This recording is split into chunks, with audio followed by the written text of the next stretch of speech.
Alors, dans cette leçon, nous allons parler de résolution de problèmes grâce à des inéquations.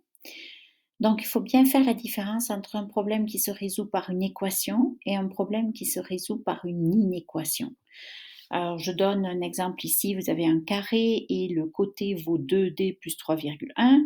Puis, vous avez un pentagone dont le côté vaut 1,4 plus 2D. Et un problème qui se résoudrait par une équation, ce serait quelle est la valeur de D pour que ce carré et ce pentagone aient le même périmètre. Donc, nous cherchons une valeur. Si on cherche une valeur, il faut utiliser une équation. On vous dit quelle est la valeur de D. Donc, il n'y en a qu'une. Ok, donc le périmètre du carré, ça va être 4 fois 2D plus 3,1. Le périmètre du pentagone, il est régulier 5 fois 1,4 plus 2D. Et puis, on va résoudre. Donc, appliquer la distributivité, ensuite regrouper les termes en D, puis isoler le terme avec l'inconnu, isoler l'inconnu. Donc, ça donne une solution qui est D égale 2,7. Maintenant, un problème qui se résoudrait par une inéquation, ce serait par exemple, quelle est la valeur de D pour que ce carré ait un périmètre supérieur à celui du pentagone?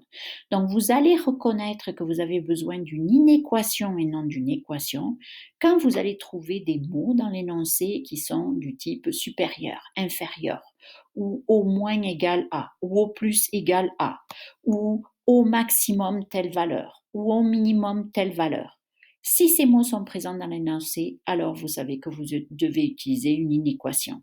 Donc ici, on vous demande la valeur de D pour que le carré ait un périmètre supérieur à celui du pentagone. Voilà, c'est ce que l'on fait. On écrit le périmètre du carré supérieur à celui du pentagone. Et puis la résolution montre qu'on obtient 2,7 supérieur à D. Donc vous pouvez l'écrire de la droite vers la gauche, D inférieur à 2,7. Alors, voici deux exemples qui sont dans votre manuel et qui sont corrigés ici. Le numéro 19, vous aviez un comité d'élèves qui organisait un banquet. Donc, c'était 24 $ par personne et 450 $ de frais fixes. Voilà. Et puis ensuite, le comité voulait savoir combien de personnes on pouvait inviter sans dépasser, sans que le coût total dépasse 2 000 $. Donc ensuite, il vous reste juste à résoudre, comme d'habitude, isoler le terme avec l'inconnu, isoler l'inconnu. Alors attention ici aux inégalités strictes, puisque le nombre de personnes il doit être inférieur à 64,6, ça veut dire qu'il doit être inférieur à 64. Donc ce que vous pourriez traduire par il peut y avoir au maximum 64 invités. Dans l'exercice numéro 20, vous aviez deux forfaits de téléchargement de musique et puis on voulait que le forfait A soit plus avantageux que le forfait B. À partir de combien de pièces on pourrait télécharger pour que le forfait A soit plus avantageux que le B. Alors la première chose à faire, c'est d'abord de définir quelles sont vos variables. Donc, on vous donne des coûts qui sont mensuels, sauf pour l'un d'entre eux, je vais y revenir. Et puis, ce que vous cherchez, c'est le nombre de pièces. Combien de pièces musicales faut-il? Bon. Donc, vous allez exprimer le coût pour chacun des forfaits en fonction du nombre de pièces. Donc, c'était dans l'énoncé, on peut lire 0,97 $ par pièce. Il y avait 10 $ d'abonnement de lecture par mois et 15 $ pour le téléchargement. Donc, vous regroupez les termes semblables. Ici, ce sont les deux termes constants. Ça donne C égale 0,97P plus 25.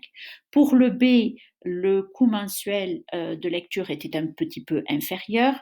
Le coût du téléchargement par pièce était un petit peu supérieur. Puis ici, on vous donnait un coût annuel, 144 $ par an. Donc, vous divisez par 12 pour avoir le coût mensuel. Et voilà, ça vous donne le coût pour B. Puisque A doit être plus avantageux, ça veut dire que vous devez le traduire comme un coût qui est inférieur. Donc, on va écrire le coût de A qui est inférieur à celui de B et ensuite on résout. J'ai fait deux opérations en même temps ici. J'ai regroupé les termes avec l'inconnu, puis j'ai soustrait 21 pour isoler le terme avec l'inconnu. Et ensuite, vous voyez qu'il faut télécharger plus de 200 pièces. Donc, 201 pièces et plus.